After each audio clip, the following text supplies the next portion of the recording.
Antes de existir o Brasil que conhecemos, antes das caravelas, das vilas coloniais, das bandeiras e dos reinos europeus, este território era palco de histórias profundas, transmitidas apenas pela palavra e pela memória. Cada rio possuía um espírito, cada montanha guardava um nome, cada animal, cada árvore, cada vento carregava significados. Nada era silencioso, nada era vazio. A paisagem era viva e os povos que habitavam aqui dialogavam constantemente com ela. Neste episódio vamos mergulhar no universo dos rituais ancestrais indígenas, não como uma coleção de exotismos, mas como parte essencial da estrutura cultural que moldou o Brasil muito antes do contato com a Europa. Rituais que explicavam o mundo, mantinham a ordem social, curavam, celebravam, protegiam e guiavam o ciclo da vida.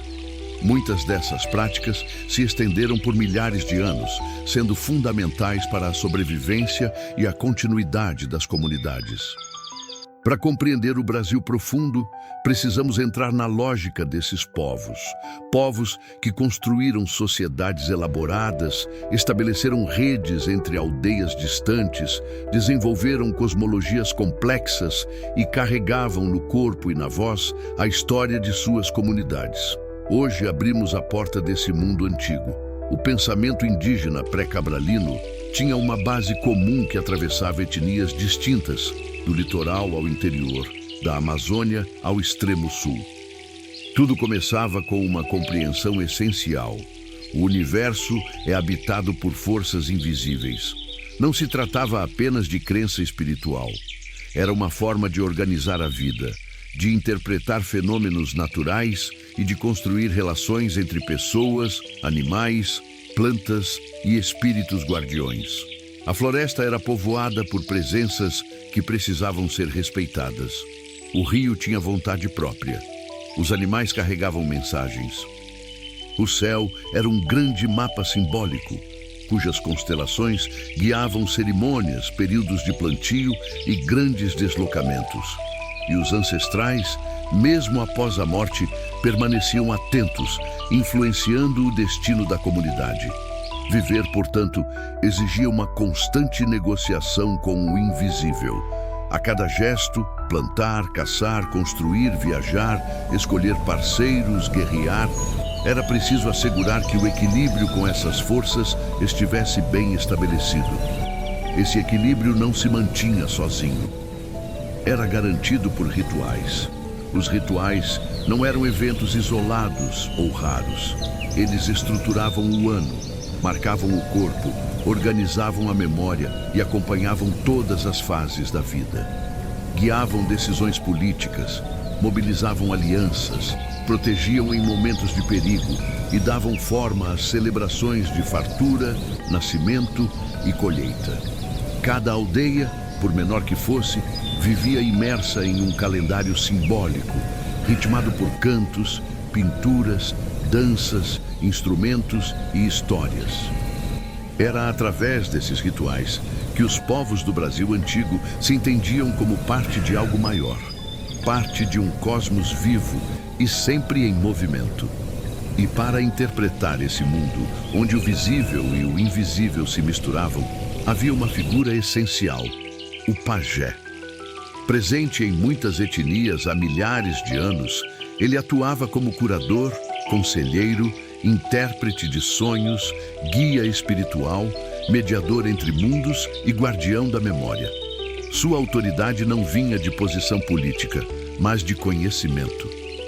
O pajé dominava plantas medicinais, cantos antigos capazes de fortalecer a aldeia, histórias que explicavam a origem das coisas e ensinavam como manter a harmonia. Quando alguém adoecia, o pajé não tratava apenas o corpo. Ele buscava a causa espiritual da doença, um desequilíbrio, uma quebra de tabus, um espírito perturbado. Podia realizar longas sessões de canto, defumação e sopros de tabaco, mobilizando a aldeia inteira em um processo de cura coletiva. A doença nunca era vista como um drama individual. mas como um sinal de que a comunidade precisava se reorganizar para recuperar o equilíbrio. Além disso, o pajé era responsável por preservar o conhecimento sobre locais sagrados, histórias ancestrais e tradições fundamentais para a identidade do grupo. Sua função mantinha vivo um sistema de saber que atravessava séculos. Outro ponto essencial para compreender as sociedades pré-cabralinas é o processo de iniciação. Ninguém se tornava adulto automaticamente. Era preciso demonstrar preparo físico, emocional e espiritual. A transição da infância para a vida adulta envolvia rituais que, embora variados entre os povos, seguiam a mesma lógica. Retirar o jovem da rotina comum para que ele aprendesse o que significa assumir responsabilidade dentro da comunidade. Esse período podia durar dias, semanas ou até meses. Os jovens aprendiam mitos, técnicas de sobrevivência, cantos especiais e conhecimentos sobre plantas, caça e relações sociais. A dor, física ou simbólica, muitas vezes fazia parte da experiência, mas não como punição. Ela servia para ensinar disciplina, autocontrole e coragem. Para muitos povos, a verdadeira força estava em suportar com serenidade aquilo que simbolizava a responsabilidade de proteger e sustentar a aldeia. Ao fim do processo, quando o jovem retornava pintado, adornado e preparado, a comunidade inteira reconhecia a mudança. Ele agora podia participar das decisões coletivas e integrar plenamente os rituais da aldeia. Sua identidade ganhava uma nova forma, reafirmada pelo coletivo. Nos antigos povos brasileiros, o corpo não era apenas matéria biológica. Era uma superfície carregada de memória, símbolos e força espiritual. Por isso, rituais de cura, celebração, preparação para caçadas ou luto envolviam pinturas específicas feitas com pigmentos naturais que indicavam funções sociais, estados de espírito ou forças sendo invocadas. Durante curas, as pinturas não serviam somente para identificar quem estava doente, mas expressavam o estado espiritual da pessoa e mobilizavam a aldeia em torno de sua recuperação. A cura era coletiva. Pessoas cantavam ao redor do enfermo, batiam maracás, sopravam tabaco ou utilizavam defumações com plantas. Cada gesto tinha significado. Cada canto ajudava a reconstruir o equilíbrio perdido. A saúde individual era um assunto comunitário. Nas celebrações, o corpo se tornava ainda mais expressivo. Boas colheitas, nascimentos, alianças entre povos, rituais sazonais e recepções de visitantes importantes transformavam a aldeia inteira em um cenário vibrante. As pinturas corporais funcionavam como um mapa vivo, onde cada traço representava histórias, atributos pessoais, espíritos protetores ou funções cerimoniais. A dança circular, presente em muitos povos, reforçava a unidade e simbolizava o movimento contínuo da vida. A morte, por sua vez, não era vista como interrupção, mas como passagem, e toda passagem exige rituais. Cada povo tinha práticas funerárias próprias, enterros diretos no solo, sepultamentos em urnas elaboradas, grandes despedidas com cantos e choros rituais. Mas todos compartilhavam uma ideia fundamental. O espírito precisava ser guiado para não se perder entre mundos. Esses rituais tinham múltiplas funções. Ajudavam o espírito a encontrar seu caminho, protegiam a aldeia contra desequilíbrios, preservavam a memória da pessoa e fortaleciam a unidade comunitária diante da perda. Em algumas regiões da Amazônia, urnas funerárias eram verdadeiras obras de arte, representando o ciclo da vida, da fertilidade, do renascimento e da continuidade espiritual. Cada urna contava uma história.